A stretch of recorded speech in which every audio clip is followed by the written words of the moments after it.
Hello everyone and welcome back to another Doctor Who action figure review. Today I'm taking a look at History of the Daleks set 10, which is based on Death to the Daleks. So as per usual, we'll move the figures out of the way first of all and take a look at the packaging, which for all intents and purposes is identical to the Planet of the Daleks set. You've got the new vacuum formed plastic insert instead of the plastic bubble and window. So again, you have the same sort of slightly fragile feel for the box, but that's what we're going to have to come to expect from future sets. Apart from that, it's the standard really. Doctor Who, TARDIS, limited edition, History of the Daleks set 10, Death to the Daleks. On the side, you've got the TARDIS. On the back, you've got the bio, a lot of bio, on the story and the behind the scenes. And on the top, you've got all the same information that was on the front, and on the bottom you've got all the legal guff.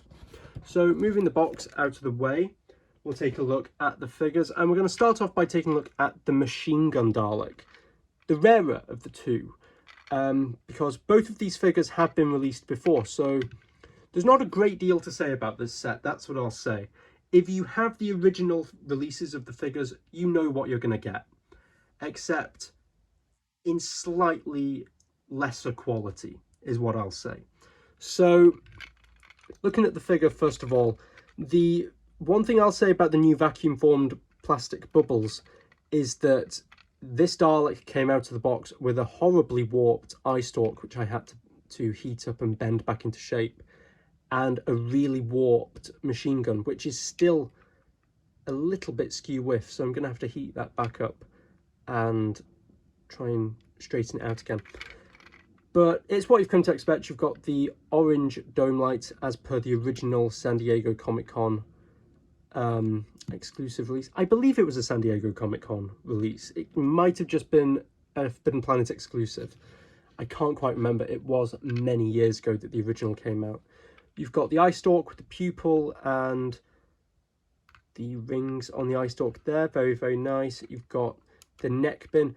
One thing to say is that this Dalek features the new, more glossy silver paint that's been used on all of the History of the Dalek sets, which is nice to see.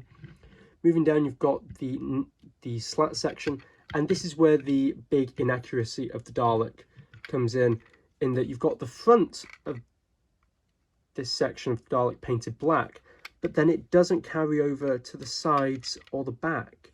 And it just looks a bit strange on the shelf. You can't really tell on camera, which is... Oh, you can sort of see it there. It's mainly the lighting that hides it. But it is a little bit distracting. Is it a deal breaker? No, because I now have 4 of these Daleks, so these 2 can be at the back of the shelf. But it's slightly annoying to see that they haven't been painted all the way around.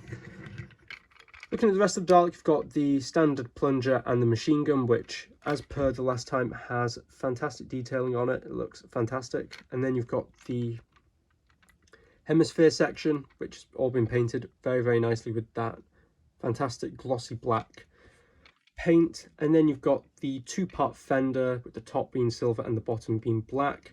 And yeah, it looks fantastic. Bringing in the original, just for a bit of a size comparison, or a bit of a paint comparison, this is the original release from 2009. And you can see that effectively it's the same figure. The new one is just a little bit more shiny, and the colour of the dome lights is a lot lighter than the original. And in fact, the dome itself is a different sculpt. If I just bring in the 2 Daleks really, really close, you can see that the original's dome lights are smaller than the new one, because the new one has the ridged sculpt, whereas the original didn't. So that's a slight comparison with the original, and you can also see that the black paint extended all the way around the original Dalek, whereas it doesn't on the new one. Taking a look at articulation, it's what you've come to expect. You've got articulation at the dome, the eye stalk moves up and down. The plunger is on a ball joint, as is the machine gun, and it's on 3 wheels. So that's the machine gun Dalek. Moving on to the regular Dalek, and it's effectively the exact same figure. just with the clear dome lights and the gun instead of the machine gun. Apart from that, it's identical, which is how they appear in the story, which you can't really complain about. Unfortunately, it does mean that it has the same inaccuracy of the unpainted midsection, which is slightly disappointing. And as well, the gun and the ball joint aren't painted black as they appear on screen, which is a real shame. It would have been nice had the Dalek been painted more accurately this time.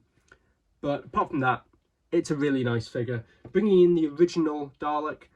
The original release was an SFX release back in 2012, I believe it was. So this one is a lot heavier because you've got all of the sound effects and speaker MacGuffins. But you can see that they look really nice next to each other. You've got the more shiny silver on the new one. But it's just a shame that the gun and the ball joint weren't painted the more accurate black on the newer release. Looking at articulation, it's exactly the same. Dome, eye, plunger gun, wheels. And that's that really. There's not a great deal to say about this set. It's a bit of an army builder. If you missed out on the originals, it's a fantastic way of getting them back into your collection, as I know that the originals have become very, very scarce and hard to find. So if you haven't got the originals, this is a fantastic set for you. If you've got the originals, it's a nice army builder, because I believe there were 4 props used in Death to the Daleks. So now I have all 4 Daleks that were used in that story, which is fantastic. So thanks for watching, guys. This is another really nice set from B&M. Nice army builder.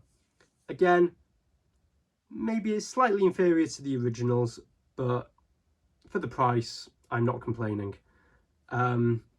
So thanks very much for watching. I hope you enjoyed. Stay tuned, as next time I will be taking a look at the 8th Doctor set, which I'm very excited for. So thanks for watching, and I'll see you next time.